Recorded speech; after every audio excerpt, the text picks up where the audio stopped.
হসপিটালে যারা patient party, patient এবং পেশেন্টের সঙ্গে যারা থাকবে তাদের স্বার্থে এটা বহু প্রতীক্ষিত একটা ডিমান্ড ছিল। এটা আপনাদের সকলের সহযোগিতা নিয়ে একটা ক্যান্টিনের ব্যবস্থা হয়েছে। 24 আওয়ার সেটা ওপেন থাকবে। যারা পেশেন্ট পার্টি তার বসার ব্যবস্থা থাকবে, হ্যাঁ, রেস্ট নেওয়ার ব্যবস্থা থাকবে, চাটা খাওয়ার ব্যবস্থা থাকবে।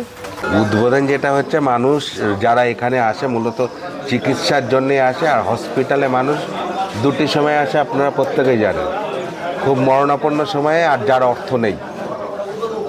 সুতরাং আমরা যারা আসি প্রত্যেকেই অসহায়, তার জায়গার থেকে এখানে যে খাবার পরিবেশন করা হবে সেটা অবশ্যই তাদের সুবিধার দিকে মাথায় রেখে যারা করবেন তারা সেই রেটেই করবেন।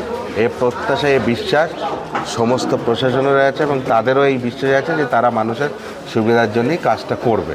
আর গুণগত মান যেটা বলছেন, হেলথ ক্যাম্পাসের মধ্যে আছে, গুণগত মান অবশ্যই থাকবে। নিরামিষ খাওয়ার জন্য সম্ভবত 40 টাকা করে রেট করেছে এবং পরে নিলে 5 টাকা এক্সট্রা নিলে, এবং রিজনেবল রেট একটা রেখেছে, এতে কোনো অসুবিধা হবে না। যদি সেরকম হয় সেটা ভাবনা চিন্তা করে পরবর্তীতে হয়তো আমাদের রোগী কল্যাণ সমিতি আছে, ওনারা বসে আলোচনা করে যেটা ভালো হয় করবে। আমরা উপস্থিত হয়েছি শ্রীরামপুর গ্রামীণ হসপিটালে। অল্প খান বেশি বাঁচুন, অল্প খান বেশি বাঁচুন এবং পুষ্টিকর খাদ্য খান। আজকে আমাদের কালিয়াচক শ্রীরামপুরের শুভ উদ্বোধন ক্যান্টিনে